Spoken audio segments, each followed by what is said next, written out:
সুধী দর্শক মণ্ডলী, আপনারা কেমন আছেন? আশা করি আপনারা সবাই ভালো আছেন।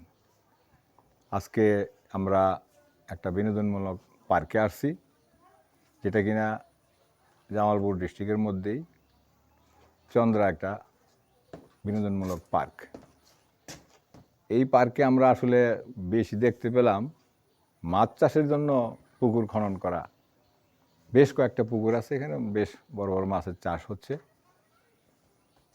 মূলত এটা বিনোদনমূলক একটা পার্ক, যেখানে আপনার পিকনিক স্পটও রয়ে গেছে। আপনারা যদি কখনো পিকনিক আসেন, তবে এখানে পিকনিকও আসতে পারবেন। পিকনিকের জন্য যে সকল ব্যবস্থা দরকার সেগুলি আছে।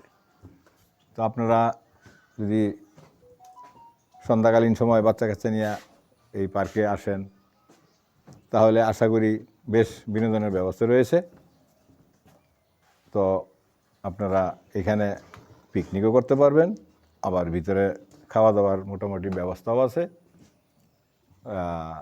মোটামুটি বাচ্চাদের যে সমস্ত চা কফি চিপস এইগুলির বেশ ভালো ব্যবস্থা আছে। তো আপনারা এখানে যদি বেড়াইতে আসেন, তা আশা করি আপনাদের ভালো লাগবে। তো এবার আমরা আসি। আপনাদের সবাইকে ধন্যবাদ। আপনারা ভালো থাকেন।